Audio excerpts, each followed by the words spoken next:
दैत्यराज बाली का पुत्र बाणासुर बचपन से ही शक्तिशाली था, पर उसके महत्व कक्षा सबसे अधिक शक्तिशाली बनने की थी।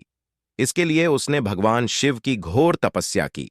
भगवान शिव ने प्रसन्न होकर उसे सहस्त्रबाहु और महाशक्तिशाली होने का वरदान दिया। बाणासुर ने भगवान शिव से यह भी मांगा कि जब भी कभी उसे जरूरत पड़े तो वह उसकी मदद के लिए आए। इसी बाणासुर की वजह से एक बार भगवान शिव और श्री कृष्ण में युद्ध छिड़ गया था। जानती है, पूरा किस्सा भगवत पुराण और हरिवंश पुराण में इसका वर्णन है। श्री कृष्ण के पोते अनिरुद्ध और बाणासुर की बेटी उषा आपस में प्रेम करते थे, पर बाणासुर ने श्री कृष्ण के साथ अपनी दुश्मनी के चलते इन दोनों के रिश्ते को नामंजूर कर दिया। अनिरुद्ध एक बार उषा से मिलने के लिए सोनितपुर गया। वहां बाणासुर को इसका झांत हो गया और उसने अनिरुद्ध को बुरा भला कहा और उसको युद्ध करने की चुनौती दे डाली। अनिरुद्ध के पास युद्ध करने के सिवा और कोई चारा नहीं था। अनिरुद्ध और बाणासुर के बीच युद्ध छिड़ गया। अनिरुद्ध ने बड़ी बहादुरी से युद्ध लड़ा और वह बाणासुर पर हावी भी हो गया था। पर तभी बाणासुर ने अपनी माया शक्ति का उपयोग किया और अनिरुद्ध को बंदी बनाकर उसे कारागार में डाल दिया। जब श्री कृष्ण को इस बात का झांत हुआ तो वह अति क्रोधित हुए, अपना सारंग धनुष उठा। उन्होंने सोनितपुर जाने का निर्णय लिया। बलराम और प्रद्युमन भी उनके साथ हो लिए तीनों गरुड़ पर सवार हो सोनितपुर की तरफ और चले। बाणासुर ने जब श्री कृष्ण को आते हुए देखा तो उसने भगवान से प्रार्थना की, श्री कृष्ण से उनका युद्ध होने वाला है और मेरी सहायता कीजिए, जैसा कि हमने बताया था। बाणासुर ने भगवान शिव से वरदान लिया था कि वह किसी भी विकट स्थिति में उसकी और उसके राज्य की रक्षा करेंगे। श्री कृष्ण और उनकी सेना ने बाणासुर के राज्य के सामने डेरा डाल लिया। बाणासुर भी वहां आ गया और वहां युद्ध छिड़ गया।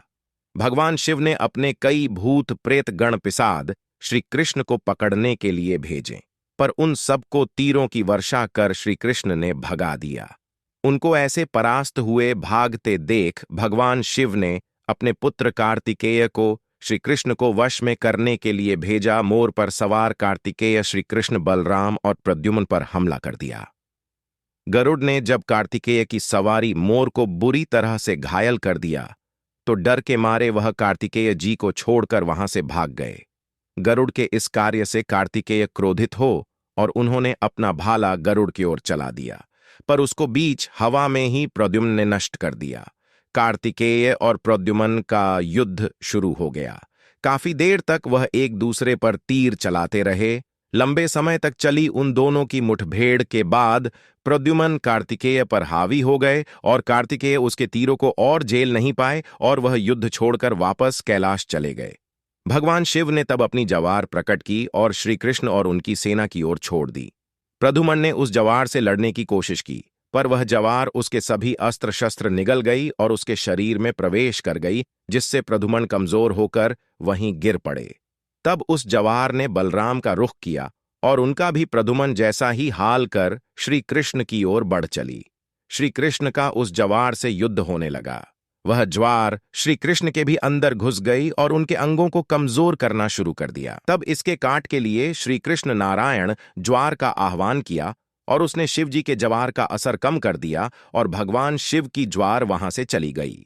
तब स्वयं भगवान शिव नंदी पर सवार हो युद्ध क्षेत्र में आए। अपने पिनाक धनुष से उन्होंने कृष्ण पर पिशाच, राक्षस रौद्र और अंगीरस नामक 4 घातक बाण छोड़े, जिनका का प्रतिकार करने के लिए श्री कृष्ण ने व्याध, स्वित्र, वसाद और मोहन बाण चलाए।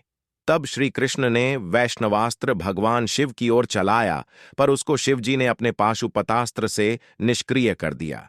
श्री कृष्ण को तब तक समझा आ चुका था कि भगवान शिव अपने आप के लिए नहीं बल्कि बेमन सोनितपुर की रक्षा के लिए ही तो लड़ रहे हैं।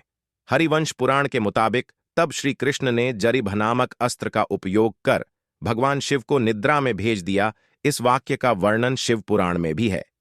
जब किसी भी तरह से श्री कृष्ण भगवान शिव को पार नहीं कर पा रहे थे और श्री कृष्ण के हर स्तर अस्त्र का जवाब दे रहे थे, तो वही मन में उन्होंने शिव की तपस्या की, जिस पर उन्होंने श्री कृष्ण को भी वर मांगने को कहा और श्री कृष्ण ने कहा कि आप मुझे ऐसा वरदान दीजिए जिससे मैं आपको परास्त कर सकूं।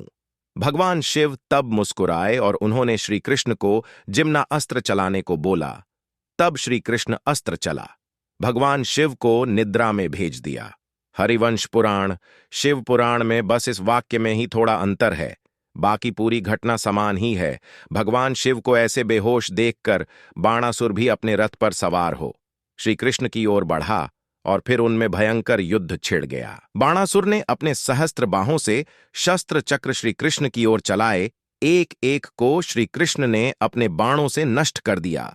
श्री कृष्ण ने जब सुदर्शन चक्र का आह्वान कर बाणासुर पर चला दिया, जिसने बाणासुर की 4 भुजाओं को छोड़ बाकी 996 भुजाएं जाए काट डाले, तब श्री कृष्ण ने सुदर्शन चक्र बाणासुर का सर काटने के लिए छोड़ा।